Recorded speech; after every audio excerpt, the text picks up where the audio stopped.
Et puis, le Concile aborde la question du pluralisme parmi les chrétiens, qui sera reprise par la suite. Mais voici déjà un texte important, donc ça c'est le paragraphe 43. Fréquemment, en parlant donc des laïcs, c'est leur vision chrétienne des choses qui les inclinera à telle ou telle solution, selon les circonstances. Mais d'autres fidèles, avec une égale sincérité, pourront en juger autrement, comme il advient souvent, et à bon droit. J'insiste sur ce « et à bon droit ». Pourquoi? Parce que le fait qu'il y avait des divergences entre chrétiens, des différences d'opinion, c'est vieux comme le monde. Enfin, je veux dire, ça ne date pas des années 60.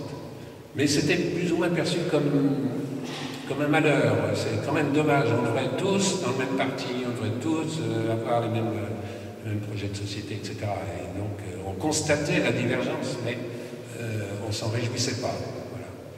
Alors que là, avec le Concile, donc, le fait que d'autres, avec une égale sincérité, font des options différentes, eh bien, c'est à bon droit. Poursuite du texte. S'il arrive que beaucoup lient facilement, lient du verbe lier, font une relation facile, même contre la volonté des intéressés, les options des uns et des autres avec le message évangélique, on se souviendra, en pareil cas, que personne n'a le droit de revendiquer d'une manière exclusive pour son opinion l'autorité de l'Église. Que toujours, dans un dialogue sincère, ils cherchent à s'éclairer mutuellement, qu'ils gardent entre eux la charité et qu'ils aient avant tout le souci du bien commun. C'est bien pratique, le bien commun, mais justement, il se trouve que dans une même société, deux chrétiens qui sont côte à côte à l'église le dimanche n'ont pas du tout la même idée en ce qui concerne la politique fiscale pour le bien commun, tous les deux pour le bien commun. Voilà, voilà, ça fait partie de légitime pluralisme d'opinion des chrétiens. Alors, cette question sera reprise et développée par un fameux texte des évêques français en 1972 intitulé « Pour une pratique chrétienne de la politique ». Je vous invite à noter d'abord le titre, et une précision importante. Ce n'est pas pour une politique chrétienne, mais pour une pratique chrétienne de la politique. C'est très important, parce qu'il n'y a pas de politique chrétienne, contrairement à ce que certains nostalgiques d'une époque de chrétienté et d'unanimisme de l'Église contre un ennemi commun, enfin qui a quand même beaucoup structuré la pensée du XIXe siècle, et ça traînait encore dans certains esprits. Il n'y a pas de politique chrétienne. Donc, la question du pluralisme politique des catholiques était particulièrement forte en 72. Entre le texte des conciles de 65 et puis 72, il s'est passé mai 68, et puis cette grande efflorescence justement de tout politique qui pénétrait dans l'Église. Donc la question du pluralisme, voire de l'antagonisme des chrétiens, devient centrale. Et cette fois-ci, donc, elle est abordée dès le début comme celle des conflits, qui sont pris très au sérieux, y compris, je dirais, dans des aspects qui aujourd'hui nous semblent tout à fait étranges, mais des questions qu'on se posait à l'époque, les plus âgés d'entre nous s'en souviennent. Par exemple, l'Eucharistie est-elle possible entre adversaires? J'imagine pas aujourd'hui un texte de l'épiscopat qui traiterait de cette question, parce qu'on ne l'entend plus et plus personne ne se la pose. À l'époque, c'était une vraie question. L'Eucharistie est-elle possible entre adversaires? Donc, les évêques français, dans ce texte, insistent, les conflits, il faut les prendre au sérieux, mais en aucun cas, ils ne peuvent être le dernier mot. Et on trouve dans ce texte une ferme critique de toute vision idéologique qui ramènerait tout à la lutte des classes. Le texte reconnaît et justifie le pluralisme des chrétiens, y compris dans le domaine politique. Mais tout le problème du pluralisme, c'est toujours quelles sont les limites du pluralisme. On ne va quand même pas admettre n'importe quoi. C'est le problème du pluralisme. Voilà, liberté, différence d'opinion, antagonisme, même les uns votent d'un côté, les autres de l'autre, mais il y a quand même des options qui ne sont pas compatibles avec l'Évangile. Donc le texte rappelle, l'Évangile n'est pas neutre.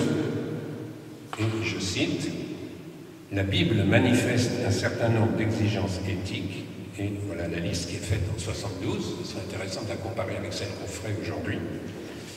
Le respect des pauvres, la défense des faibles, la protection des étrangers, la suspicion de la richesse, la condamnation de la domination exercée par l'argent, l'impératif primordial de la responsabilité personnelle, l'exercice de toute autorité comme un service, le renversement des pouvoirs totalitaires. Aucun chrétien n'a le droit, sous peine de trahir sa foi, de soutenir des options qui acceptent, prônent, engendrent ou consolident ce que la révélation, tout comme la conscience humaine, réprouve. Autre texte, je reviens un peu en arrière, enfin d'un an, pour revenir à un texte romain maintenant, l'encyclique, enfin c'est pas une encyclique exactement, le texte de Paul VI, intitulé Octogesima Adveniens, de 1971. C'est pour le 80e anniversaire de l'encyclique Rerum Novarum qui marque le début, qui est considéré comme la première grande encyclique sociale. Donc on est toujours dans une toute autre période historique par rapport aux années 60, et c'est un texte qui sera donc assez différent de celui du Concile, pas sur le fondement, qui reste la visée du bien commun, ça c'est le nez variétour de tous ces textes, mais parce que ce texte va prendre davantage en compte les débats de l'époque. Et puis Paul VI va prendre en compte un projet de société, justement, pour orienter l'action politique. Vous voyez, cette idée que c'est pas simplement gérer, arbitrer, c'est aussi avoir un projet et essayer de le mettre en œuvre. Et donc, pour juger des projets de société, il va proposer une clé de lecture qui consiste à une critique radicale des idéologies.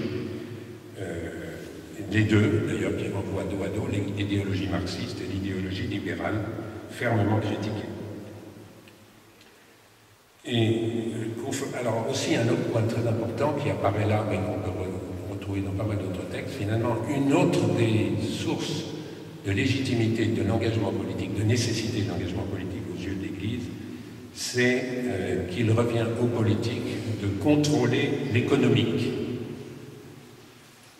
L'Église dit beaucoup de bien de l'activité économique, mais elle dit beaucoup de mal de l'idéologie économiciste qui pense que tous les malheurs de l'humanité seront résolus en laissant faire les forces économiques, tout ce qu'on pourrait appeler l'école libérale ou néolibérale. Pourquoi? Parce que l'économique, de par sa nature, ne peut pas viser le bien commun, parce que le bien commun inclut un certain nombre de biens qui ne sont pas solvables, qui ne sont pas de nature justement chiffrable en richesse, en échange monnayable. Concerne la santé, l'éducation, bien sûr, il faut du fric pour faire marcher tout ça, mais ça ne peut pas être le critère de jugement. Donc, on pourrait raisonner sur d'autres domaines. Donc, l'économique de lui-même ne peut pas viser le bien commun. Il vise le bien des acteurs économiques, c'est déjà pas mal. Surtout s'il y a certaines relations dans les relations de travail qui font que les acteurs économiques sont à égalité pour négocier, etc. Mais en soi, l'économique ne peut pas viser le bien commun d'une société, et encore moins le bien commun universel de la planète. Ça, c'est la tâche du politique, parce que ce qui spécifie le politique, c'est justement qu'il doit viser le bien commun.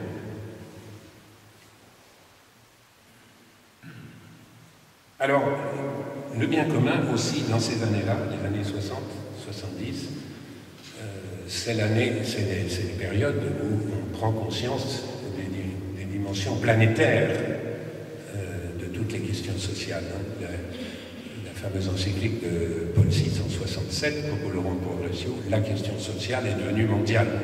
Voilà. Donc la question se pose finalement, ce bien commun dont on a tant parlé depuis le Moyen-Âge, depuis Thomas d'Aquin, etc., on raisonnait assez spontanément le bien commun de la communauté politique dont on fait partie.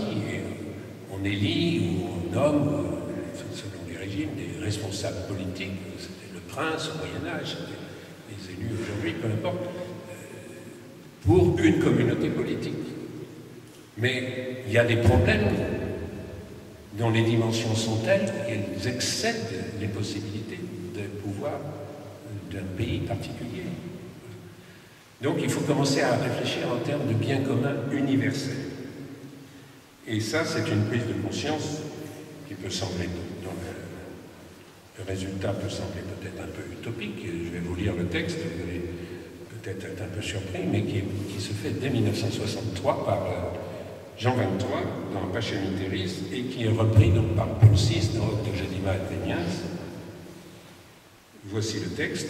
De nos jours, comme on dit, avant c'était peut-être autrement, mais de nos jours, moi, Jean 23, qui écrit en 63, de nos jours, le bien commun universel pose des problèmes de dimension mondiale. Ces problèmes ne peuvent être résolus que par une autorité publique dont le pouvoir, la Constitution et les moyens d'action prennent eux aussi des dimensions mondiales et qui puisse exercer son action sur toute l'étendue de la Terre. C'est donc l'ordre moral lui-même qui exige la constitution d'une autorité publique de compétence universelle. Pacem in Terris, 137. Je ne suis pas sûr que ce texte ait été suffisamment diffusé dans la conscience politique des chrétiens.